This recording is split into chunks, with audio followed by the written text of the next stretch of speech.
Sir, आज मैं इस सदन में ये मांग रखता हूं कि जैसे इंडियन वोटर के पास राइट टू इलेक्ट है, वैसे ही राइट टू रिकॉल भी होना चाहिए। अगर देश का मतदाता अपने नेताओं को हायर कर सकता है तो वो नेताओं को फायर करने की शक्ति भी उसे मिलनी चाहिए।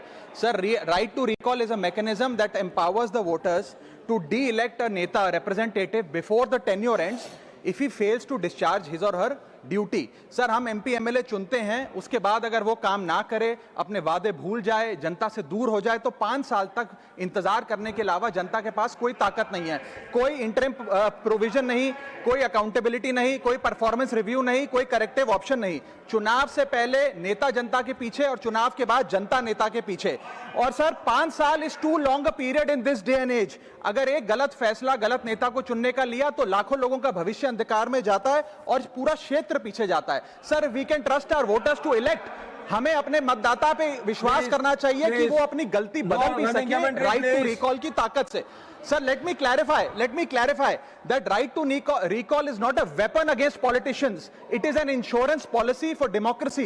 और भारत के संविधान में जब आप राष्ट्रपति को इंपीच कर सकते हैं टेन्योर के दौरान, उपराष्ट्रपति को हटाने का प्रावधान है, जजों को इंपीच करने के लिए प्रोसेस लेट डाउन है, यहां तक कि रूलिंग गवर्नमेंट के खिलाफ नो कॉन्फिडेंस मोशन लाकर आप सरकार बर्खास्त कर सकते हैं। तो एमपी एमएलए अगर आपका नॉन परफॉर्मिंग है तो उसको हटाने के लिए क्यों नहीं राइट टू रिकॉल मतदाता को देना चाहिए। दुनिया की 24 से ज्यादा डेमोक्रेसीज में राइट टू रिकॉल का मैकेनिज्म लागू है, जिसमें यूएस, कनाडा, स्विट्जरलैंड जैसे देश है। मैं आपको उदाहरण देता हूं सर, कैलिफोर्निया में गवर्नर क्रिस डेविस नाम के नेता 2002 में चुने गए। उनके कार्यकाल में मैसिव पावर कट हुए, एनर्जी क्राइसिस हुआ, बजट की मिसमैनेजमेंट और गन शूटिंग की वारदातें हुई। उसके चलते 1.3 मिलियन कंस्टिट्यूएंट्स ने एक पिटीशन साइन करके दी कि इन्हें रिकॉल किया जाए। वहां के चुनाव आयोग ने रिकॉल वोट कराया 7 अक्टूबर 2003 को और 55% मतदाताओं ने वोट किया कि इस नेता को बर्खास्त किया जाए।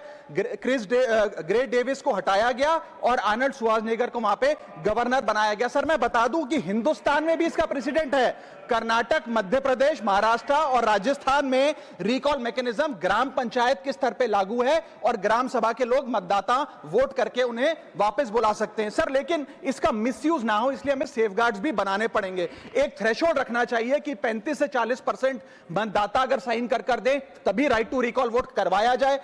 नेता को 18 महीने के लिए परफॉर्मेंस पीरियड देना चाहिए, कूलिंग ऑफ पीरियड, जिसमें उसे ना हटाया जाए। स्पेसिफिक ग्राउंड्स फॉर रिमूवल होने चाहिए ताकि फ्रिवलेस ग्राउंड्स ना हो और रिकॉल कम से कम 50% वोटों के बाद हो। ऐसा होगा तो पार्टियां भी ऐसे लोगों को टिकटें देंगी जो परफॉर्मर्स हो, ना कि नॉन परफॉर्मिंग एसेट, और भारत की डेमोक्रेसी मैच्योर होगी, सिटीजन एम्पावरमेंट बढ़ेगा and recall will give the voter the power to fix that right now. Sir, R Girirajan ji.